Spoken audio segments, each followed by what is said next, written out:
If you're using AI in your business, I've got a date for you to circle in your calendar in big red ink.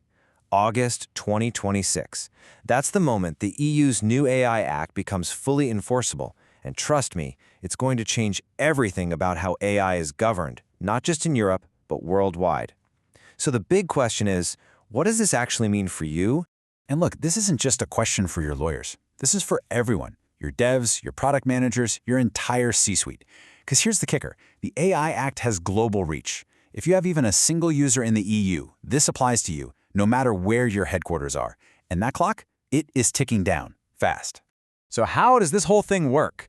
Well, what's really smart is that it's not a one-size-fits-all rule. Instead, it's all based on this risk pyramid. Think of it like this. Way up at the top, you've got unacceptable risk stuff, like government social scoring, which are just banned, outright, gone. Down at the bottom, there's minimal risk AI, like your email spam filter, which pretty much gets a free pass. The real action, for most of us in business, is right there in the middle, the high-risk systems. That's where you need to pay attention. Now I know what you're thinking. 2026, that sounds like it's ages away, right? Wrong. The reality is, the clock officially started ticking months ago, and some key deadlines are coming up way sooner than you'd think. Just look at this timeline. The Act already went into force back in August 2024. The ban on those prohibited AI practices, that kicks in February 2025, which is right around the corner. By August 2025, even the big foundational models, the GPAIs, have to play by the new rules. And then comes the big one, August 2026.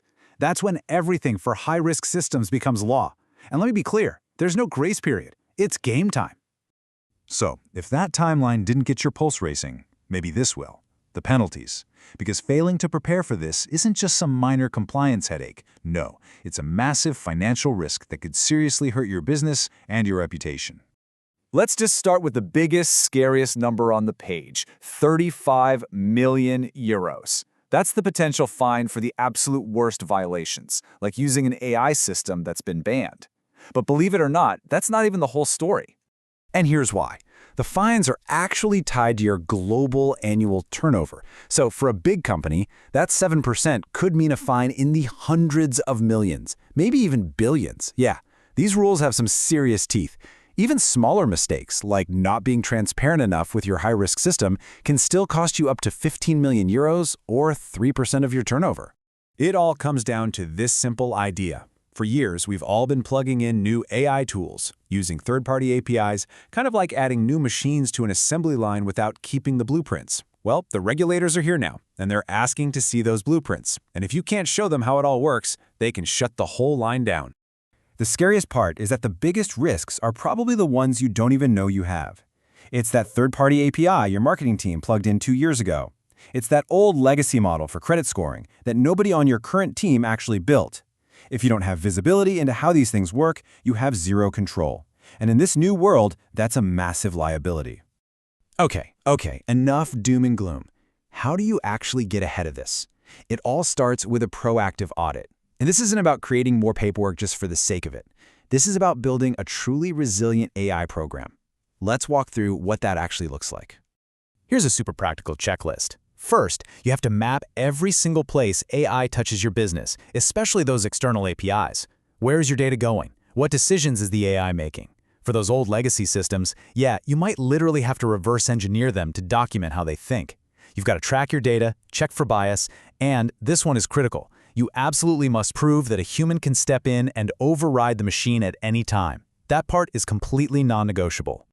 I get it. This probably seems like a ton of work. But this is where we need to shift our thinking. This isn't just about dodging fines. This is about turning what seems like a regulatory burden into a genuine strategic advantage for your company. A huge piece of this puzzle is something called a Fundamental Rights Impact Assessment, or a FRIA. Basically, for any high-risk AI, you're now required to stop and analyze how it might affect people's fundamental rights, like privacy or fairness, before you launch it. It forces you to go from asking, can we build this, to asking the much more important question, should we build this? And all of that work leads to one place, building what we call trustworthy AI. When you meet all these requirements, great data governance, clear documentation, human oversight, you're not just checking a box for a regulator. You're building better, safer, more reliable products. And in an age where everyone is a little skeptical of AI, that kind of trust, That becomes your #1 competitive advantage. So what's the big takeaway here? It's simple.